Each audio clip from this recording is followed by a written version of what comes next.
Dram mużikali tal-ġimgħa mqazzab li semma niċħdek qatt imtella mill-Fondazzjoni Midla Mad-Dawl qed jagħti opportunità lil bosta residenti tal-Faċilità Korrettiva ta' Kordin biex bit-talenti tagħhom ifakru mhux biss il-passjoni ta' Sidna Ġesu Kristu iżda wkoll l-imrar li priġunieri spiċċa jduq.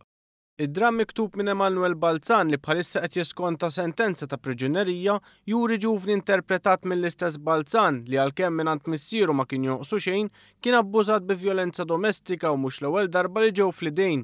Din ir-relazzjoni twasslu għall-erba' ħitan taċ-ċella fil-Faċilità Korrettiva ta' Kordin. Id-dram juri wkoll għajnuna kbira li l-ħabsin isibu waqt iż-żmien li jqattaw ġewwa u tisħaq fuq l-importanza li wara li jkunu pattew ta' emilhom ma nħalluhomx ikomplu jbatu fis-soċjetà wara li jerġgħu jiksbu l-ħelsien.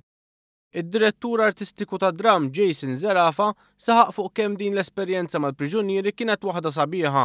Din l-ewwel darba li ġejt avviċinat mill-Fondazzjoni Midla Mad-Dawl u mill-Faċilità Korrettiva ta' Kordin, l-esperjenza kienet waħda sabiħa ħafna. Kelli ċ-ċans li nitgħallem ħafna affarijiet, nintaqa' mal-inmates, nitkellem magħhom fuq ħafna affarijiet.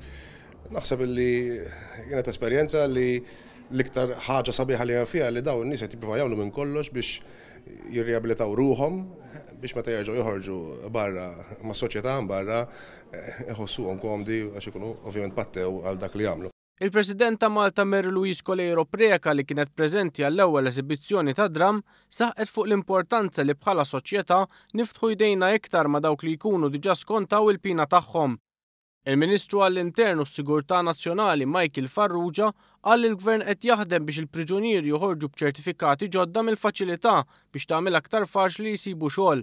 Fl-istess ħin se jkunu qed jiġu evalwati l-liġijiet biex fejn hemm bżonn ta' bidla issir b'tali mod li jinħolqu aktar opportunitajiet għal meta priġunier ikun skonta is-sentenza tiegħu.